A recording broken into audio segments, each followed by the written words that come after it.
وذكر فإن الذكرى تنفع المؤمنين. My brothers and sisters in Islam, there is no doubt that every obligatory prayer we pray, there are shortcomings in that prayer. No one can ever guarantee that he prayed an obligatory prayer 100% according to what Allah Azza wa Jal wanted from him. So as a result, there is a problem. And what is the solution to this issue? How do we rectify and resolve and correct the shortcomings that take place in our obligatory prayer?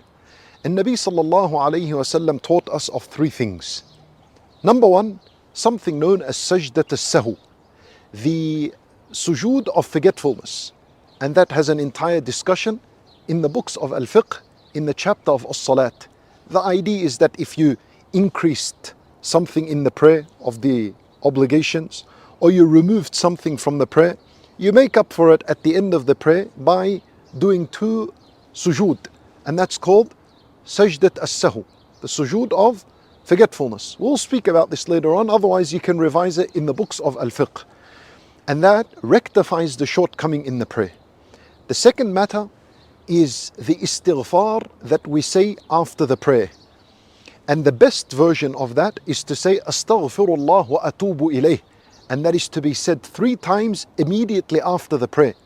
And the short version is to say astaghfirullah 3 times. Al-ulama rahimahumullah, they said that this istighfar, seeking Allah's forgiveness after the obligatory prayer, is for the shortcomings that took place in the obligatory prayer. So you're asking Allah Azza wa Jal that He rectify the shortcomings that took place in your obligatory prayer. And as a result, this istighfar is working towards completing your obligatory prayer. And the final thing is salat as-sunan, especially as-sunan al-rawatib, the voluntary prayers that you pray throughout the day and throughout the night, especially the sunnah prayers that are attached to the fard, the ones that come before and after, like al-fajr, the 2 rak'at before, and al-dhuhr 2 rak'at before and 2 rak'at after, wal-maghrib 2 rak'at after, and al-dhuhr, al-isha 2 rak'at after.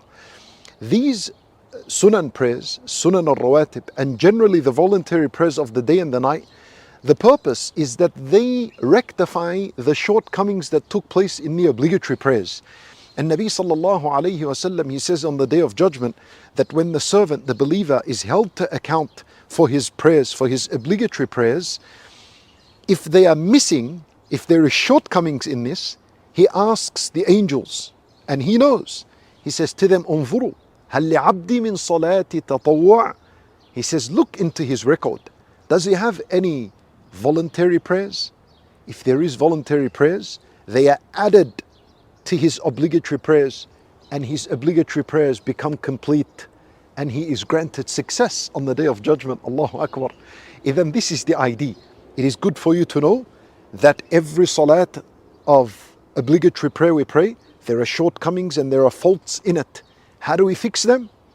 Depends. Could be sajdat as-sahu, if that is required, al-istighfar after the prayer, and the voluntary prayers that you pray throughout the day and throughout the night.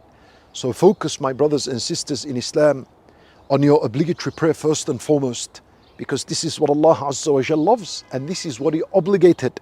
He only obligated them because He loves them, and He wants the servants and the believers to pray them and to focus on them. And then for the shortcomings, you make istighfar, you pray your sunan, and hopefully your prayer issue would be resolved on the day of judgment. Wallahu a'lam. We ask Allah Azza wa Jal to accept from us. Wa sallallahu wa sallam wa baraka ala nabiyyina Muhammad wa ala alihi wa sahbihi ajma'een.